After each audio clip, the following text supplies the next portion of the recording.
Shalom everyone. I am Priya, a student of the Holy Torah at ACTC Seminary. ఈ వారం తోరా గ్రంథంలో 41వ పర్ష పిన్కాస్. పిన్కాస్ అంటే ఇత్తడి నోరు అని అర్థం.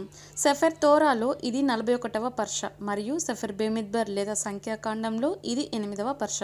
ఈ పర్ష యొక్క 4వ అలియా వాక్య భాగములు. సెఫర్ బెమిద్బర్ లేదా సంఖ్యాకాండము 27వ అధ్యాయం 6వ వచనం నుండి 23వ వచనం వరకు. పర్షత్ పిన్కాస్ యొక్క 4వ అలియా సెలోఫెహాద్ కుమార్తెల వారసత్వ విన్నపం మరియు మోషే యొక్క ఉత్తరాధికారి నియామకాన్ని వివరిస్తుంది. మోషే సెలోఫెహాద్ కుమార్తెల విన్నపాన్ని ఎలోహిం ముందు ఉంచగా ఎలోహిం వారికి వారసత్వ భూమి ఇవ్వమని ఆదేశిస్తారు మరియు కుమారులు లేని సందర్భంలో కుమార్తెలకు వారసత్వ హక్కు ఇవ్వాలనే శాశ్వత చట్టాన్ని స్థాపిస్తారు.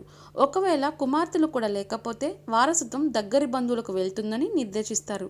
అనంతరం ఎలోహిం మోషేకు అబారిం కొండపైకి ఎక్కి వాగ్దాన దేశాన్ని చూడమని చెప్పి మెరీబా సంఘటనలో తిరుగుబాటు కారణంగా అతను ఆ దేశంలోకి ప్రవేశించలేడని తెలియజేస్తారు. మోషే ఇశ్రాయేలులకు కొత్త నాయకుడిని నియమించమని వేడుకోగా ఎలోహిం యెహోషువ బెన్ నూన్ను ఆత్మతో నిండిన వ్యక్తిగా ఎన్నుకుంటారు.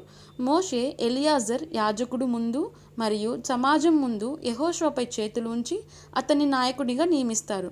ఈ అలియా ఎలోహిం యొక్క న్యాయ వ్యవస్థల సమానత్వం, ఆయన ప్రజలకు నాయకత్వం యొక్క నిరంతరత మరియు వాగ్దాన దేశంలోకి ప్రవేశానికి సన్నాహాన్ని నొక్కి చెబుతుంది. ఇలాంటి మరిన్ని తోరా పాఠాలను తెలుసుకుంటూ మా యూట్యూబ్ ఛానల్ను ఫాలో చేయండి. షలోమ్ లెహిత్రోత్.